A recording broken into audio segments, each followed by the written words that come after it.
Hello and welcome back as we create the ancient world, the future of literature and media entertainment. And you are here with me as I am here with you.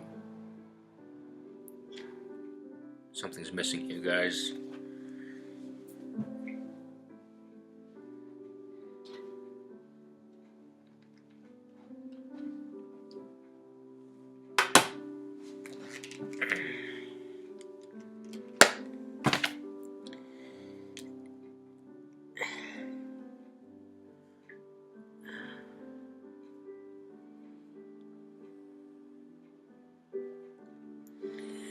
Most people won't know this, at least anyone who doesn't hear this exact few seconds in this video won't know this, but I don't actually use glasses. These are just focus glasses. They're Ray-Bans, of course, so I had to get them. I'm a big Ray-Ban fan. I got 3 other sunglasses from Ray-Bans, and then I got these focus glasses from Ray-Bans. They just make everything more crystal clear. They HD everything in your sight. So it's really helpful, especially when I'm looking at screens or I'm reading a book. It just crystallizes and makes everything clearer.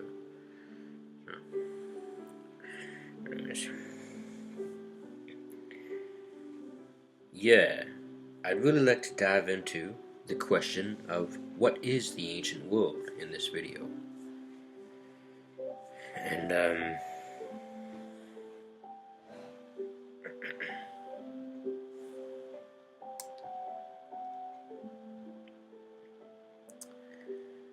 And so what is the ancient world? Well, I had this in my head a second ago. You see, the ancient world is 27 books. The main series is a story of youth growing up in a hopeless world with no resources and everything destroyed in ruin. They've but little to work with, and in fact they have really no adults and no one to teach them anything as well. These kids all have to figure out how to make it on their own, and with the help of each other through teamwork and friendship. The world has been overrun by demons and monsters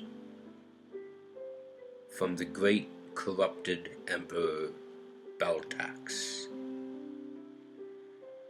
who serves the devil of Unregnum, Sanyox.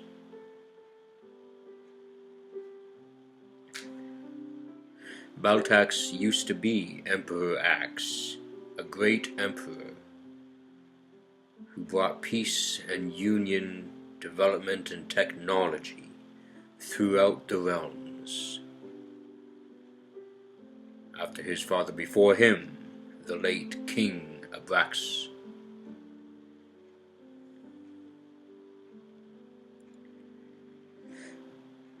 But Axe fell to the wickedness of Sanyox, becoming Baltax, servant of Sanyox. Now, that is just to give some exposition into the antagonist. The protagonists are the triplets. They, upon learning about each other, must learn about the world, their realm, and the prophecies that have been foretold of their forthcoming. How their father, that they'll eventually learn is their father, wants to use them in a ritual sacrifice to destroy the entire Unuregna.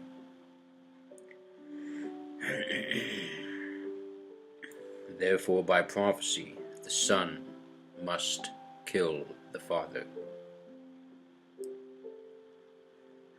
And that we over the course of 4 books, we see the sons grow into the rightful young adults they need to be with their inherited powers. And we see them go to the last war against Beltax.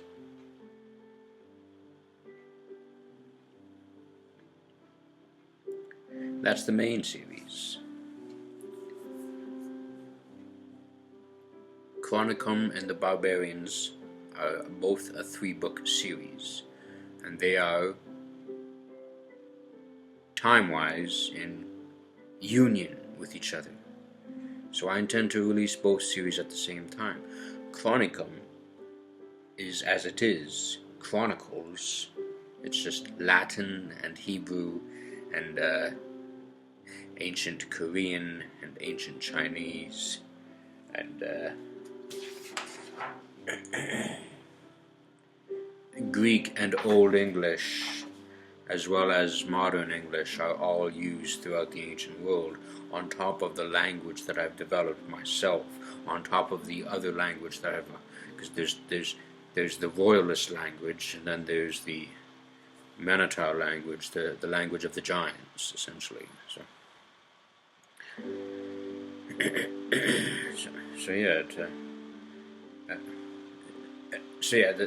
Anyways, as I was saying, the Chronicles is, as it were, by definition, the Chronicles are many different stories encompassing many different people, encompassing the same general flow of plot. What I mean by that is,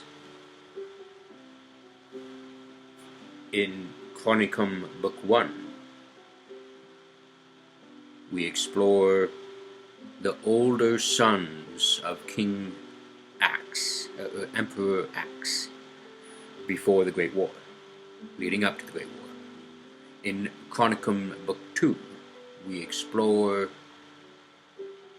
the lives of some of the daughters of King Axe as the Great War has begun. And in Book 3 of Chronicum, we explore the younger sons' lives and experiences as the Great War reaches its end, and the end of the, objectively speaking to many people, the end of the world has begun. The end of the world happens at the end of Chronicum 3, and we observe it through the eyes and the lenses of the younger sons, because King Axe has like 7 kids, and that's before the triplets. The triplets are... The triplets get born in the Chronicum series, but they're whisked away to a different realm for protection. And in the Barbarians, that happens at the same time, but we're taking a completely different culture and a completely different peoples, and we're looking at through their narrative. In the Barbarians 1, we witness the Barbarians recovering from the realm war with the Royalist war with the Barbarians that completely decimated the Barbarian society. And so the Barbarians, and anyways, the Barbarians start discovering that there's demons running around in the realm, and they think that Sanyux may have returned. So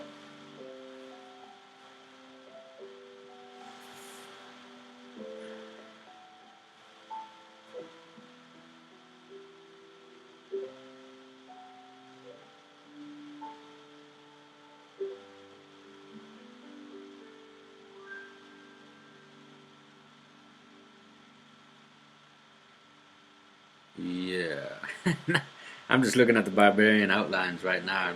But anyways, essentially, it's at the end of the barbarians kind of happens in the middle of the Great War, while King Axe still has a teeny bit of reason left in his heart and mind before he's completely corrupted at the end of the war. Once he sees everyone die, anyways, but and then there's the Queen's War, and that's a series that happens in King Axe's younger days. Now you have to take into account people live on average 800 to 1,000 years old in this realm. So Axe is really old by the time the Barbarians and Chronicum happens. But in his younger days, the Queen's War, and you'll understand why the Barbarian society has been completely decimated by the Royalists in the latter books, in the latter prequel works. But in the Queen's War, the barbarian King Barbador,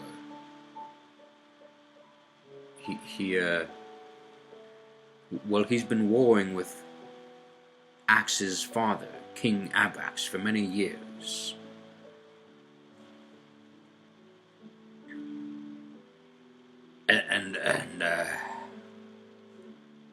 So the main premise of the Queen's War is the fact that the Royalist nemesis, the Barbarians, their king, kidnaps and kills Axe's first wife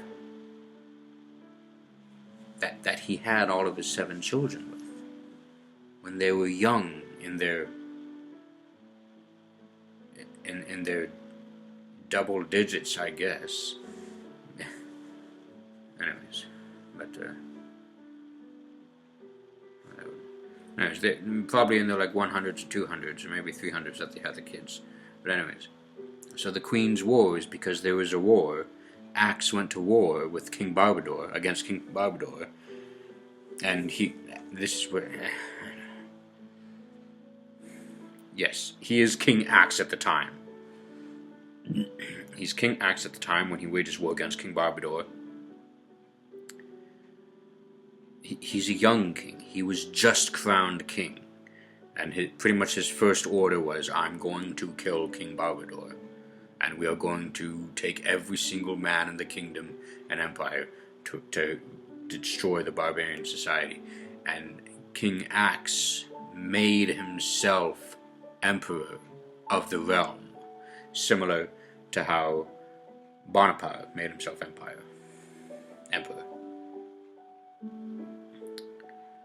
And yeah, so Reginae Book 2 essentially witnesses how the Royalists decimate, in the most merciless and violent ways, decimate the barbarian societies. And the Book 3 ends with the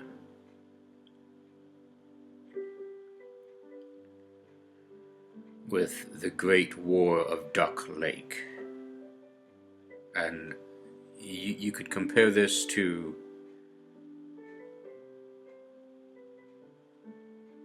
what it was like for the Japanese and Americans going to war with each other. Just godless warfare.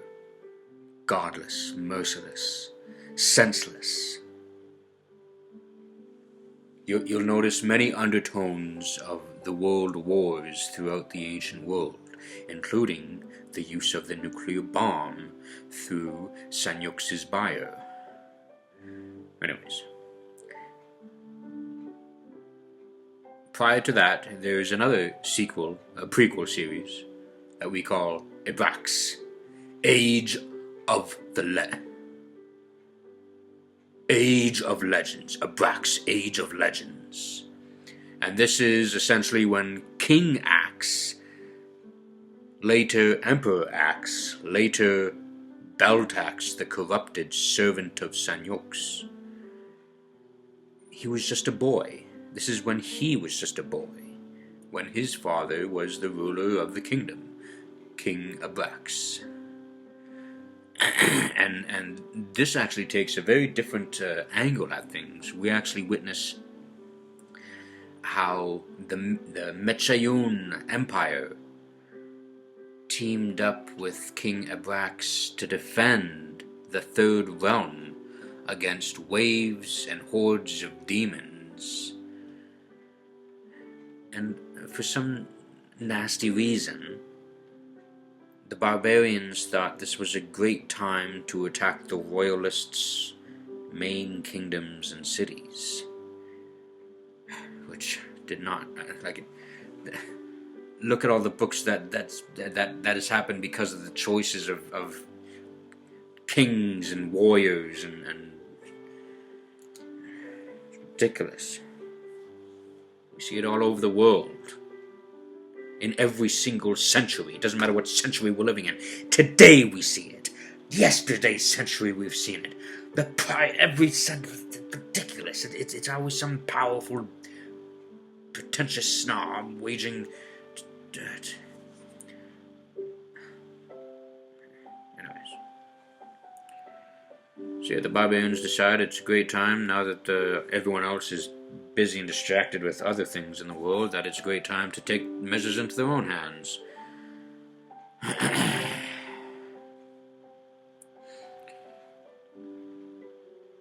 And because the cities are already ruined and decapitated by the time that King Axe can return with his already defeated army that he used to defend the Third Realm, God's perfect garden, against waves and waves of Senyux's demons, with the help of the Mechaeun Empire, like, his cities are what do you want to call it? They've been compromised. So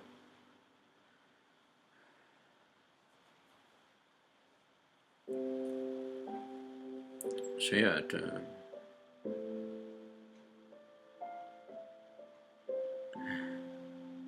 Yeah, essentially the age of legends are like great warriors, old men who have been at war and gone to the greatest wars throughout the entire Unregnum.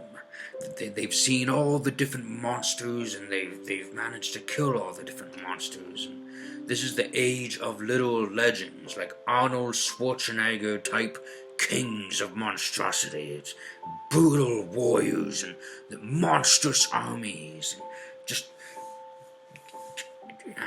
anyways.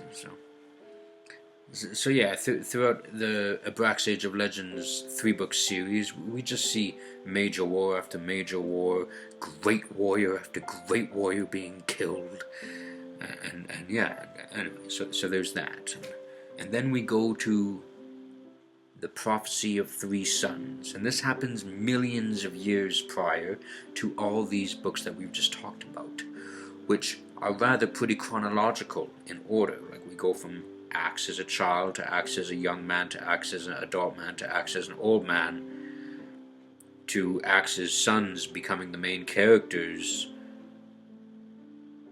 Anyways, the prophecy of 3 sons happened millions of years prior. And this is the creation of Unregnum, when Nos created all. And he created all with 3 sons, both figurative and metaphorically, both figurative and literally. He had 3 sons, and in the darkness of Unregnum, those 3 sons defeated the demons in the darkness by becoming sons. So the 3 sons that God created all died to become the lightness of the Unregnum, the universe. So they are all now sons. So there's one small son for the Third Realm in Noos's perfect garden, and then there's a son for the higher realms and a son for the lower realms. There's 3 sons, and then of course Nos births Amonhim, and it is through Amonhim that all the realms in Unregnum can have peace and glory and prosperity to all of their citizens, and to have connection with the animals and the nature around them. So yeah, the 3-book series of Ilios Propheti, of the 3 sons prophecy, is each book we essentially see one of the sons go from boy to sacrificial rite of the Unregnum to become the light of it and become an eternal lasting body of light, a sun to the universe, to Unregnum. And anyway, so now we can move on to the sequels. And the immediate sequel, we are actually going into it is one of the only single book titles, but it's called The Ancient World Epoch. It's a single book title, and it explores how one of the sons in the ancient world of one of the seven children who survived the Great War, of one of the children of Emperor Axe, who escaped. He got lost on an island with a bunch of other boys, and he eventually found his way back to the main realm. And this is the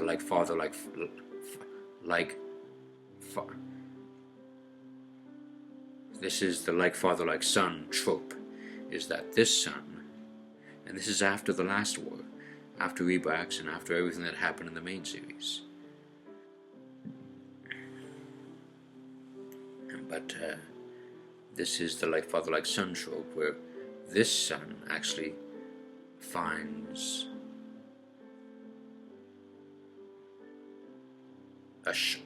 he finds a shard of Senyux, and it tempts him the same way it tempted his father, his late father, Beltax the Corrupted. And he eventually becomes a servant of Senyux, just like his late father. And through the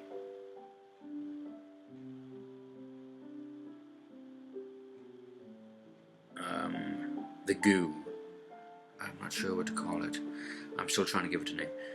Through the goo, he releases hordes of pure demonic essence into the realm. Now, we have to take into account that the second realm is the only realm in Unregnum that has the crystal goo. There's 7 different locations of the crystal goo. And in times of knowledge and prosperity, before the Great War, people knew that there was a secret order. I think I have it in my phone, but anyways, there's a secret order whose only purpose was to bless this pink crystalline goo with blessed water of Amonhim, and it would literally seize into firm crystal, and it would act as a barrier, a wall, so that the demons could never enter the surface of the second realm. But after the Great War, and pretty much everyone died, and knowledge was lost, the kids didn't know that they needed to visit all the sites and bless them with water of Amonhim.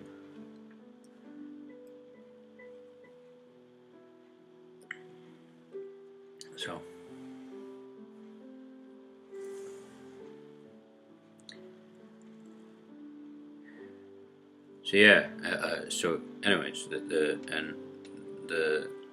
the epoch happens about 200 years after the main series, when all the kids have built their own cities and empires and are slowly rebuilding the realm and society as a whole. And then they have to deal with waves of demons. And so through all of the power of the children that we read about and grew up with in the main series, they know how to defeat them after having experienced the last war. And also Ebrax is much older and wiser, and we see him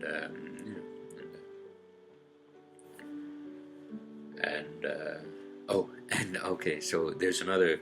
Okay, so this is the next sequel book, and it is actually, it's kind of a children's book. I'm really hoping to. I really envision it as a children's book, and I'll tell you, it's because it's called The Adventures of the Ancient World. It's already giving off a childish vibe, isn't it? But it's actually when Ebrax is, and I don't want to. I'm gonna spoil the book here, but it's when one of Ebrax's triplet brothers returns to the ancient world with his grandson as an old man, because he returned to his home realm, and he grew up there and lived old, and then he returns with his grandson later in life to sort of go on an adventure. And so while they do come across demons of the sorts,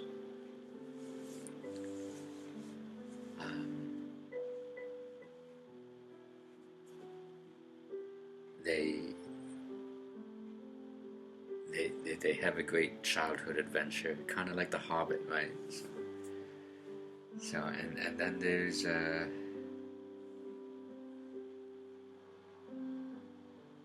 I think we're almost done. Yeah, I think I just have one more single titled book after that, and that is called Short Stories of the Ancient World. Oh no! Okay, so no, there's another series. There is another series after that. So there's Short Stories of the Ancient World, which essentially is a culmination of many stories, of many small characters and side characters and characters that aren't in any of the other books. And it kind of delves into the exposition and world and the world building of the ancient world and everything, while exploring stories and plot lines of important characters that had major impacts on the lives and choices on all the main characters throughout the main and sequel and prequel series. So it's kind of like this weird butterfly effect where someone did something over here that affected something in this book over here. These people would never meet, but because of their actions, it has a major impact throughout the entire the universe of the ancient world Mega Multi-series. And then to finally wrap it up, we have Sophia's Garden, which is a 3-book series about when the third realm is completely destroyed.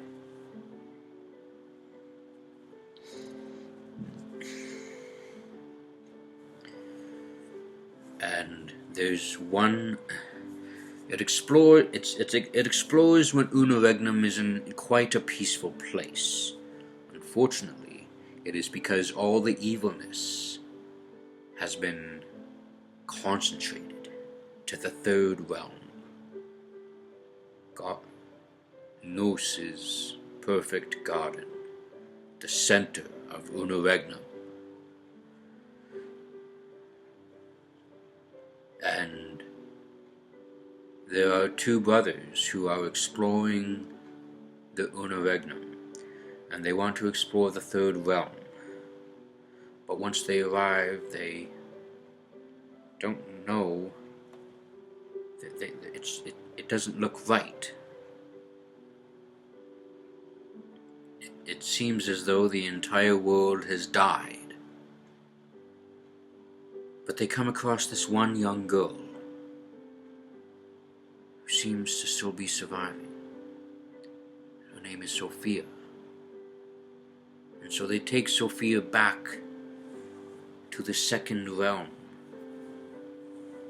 And they heal her and protect her and raise her and teach her all the knowledge of Unregnum.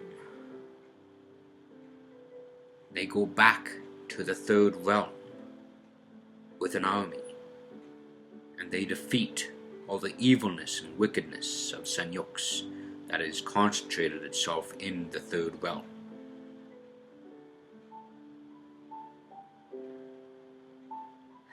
Once that has happened,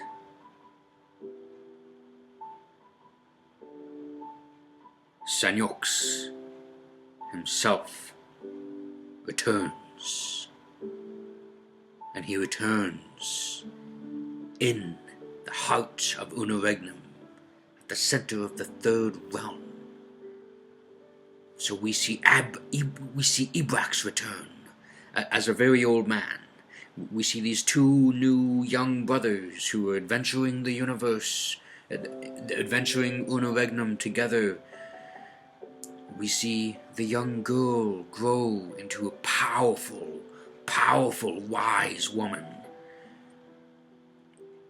We see Senyux himself return, but we also see Amon-Him return. And he blesses Sophia as they defeat the darkness once and for all throughout all of Unregnum.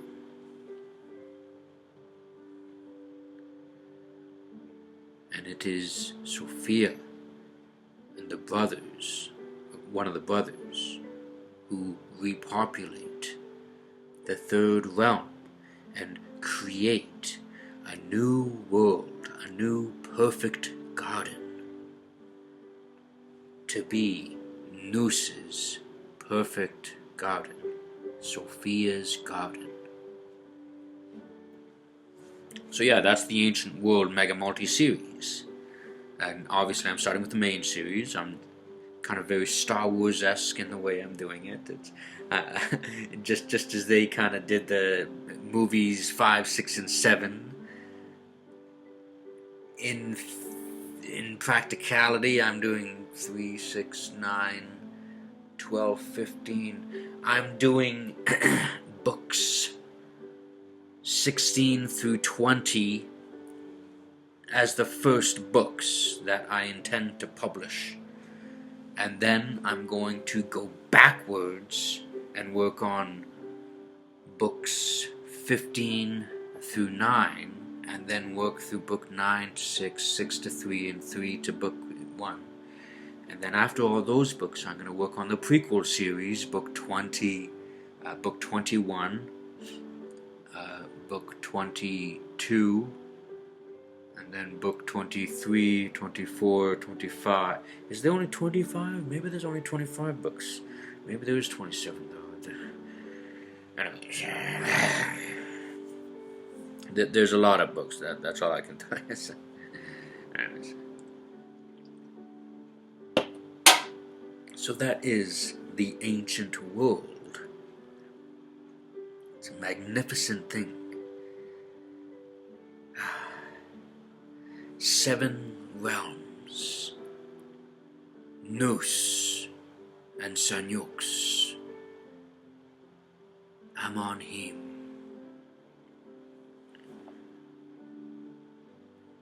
Noose's perfect garden, the center of Unregnum. If you need me to say it out loud, I'll say it out loud. The ancient world universe is a Christian parable. If that makes you don't like it, sure. But it's also a flat earth fantasy universe. Which also could be Christian. I'm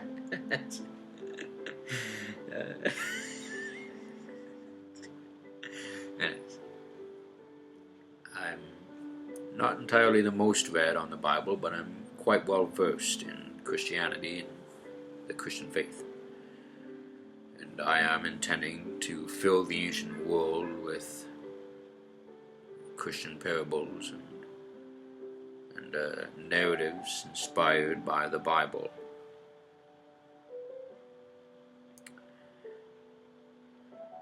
We'll see how that plays out.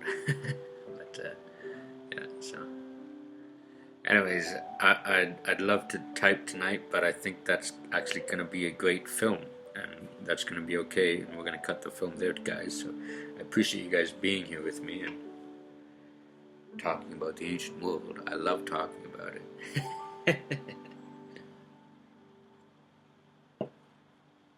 I could talk about it all day long, all week long, and I'd never get over it. It's such a rich world. It explores the human zeitgeist. You know, I'm not trying to make some crazy fantasy about all these orcs and goblins. It's just humans, animals, nature, evilness. You know, with a sprinkle of Cyclops and Minotaurs and I think they're called centaurs and ogres and demons and mermaids and people who live underwater, kind of like Aquaman in that kind of sense, but in a very different sense. The Michayun Empire. Okay, don't take this the wrong way, but they're actually huge. You wouldn't believe how massive they are. Oh my gosh, they're huge. The Michayun Empire is like Chinese people.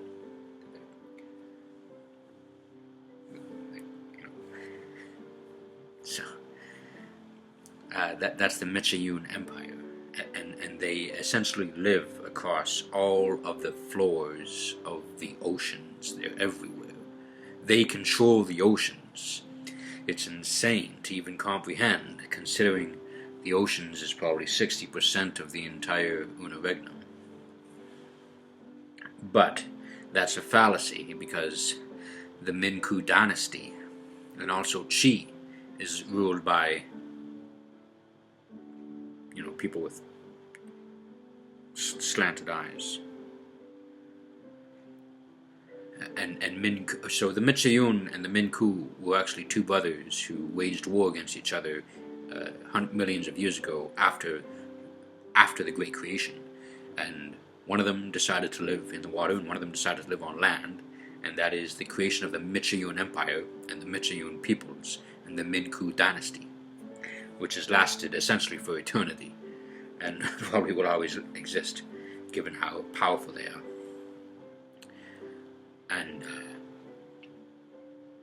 anyways, I don't know where I was going with that, but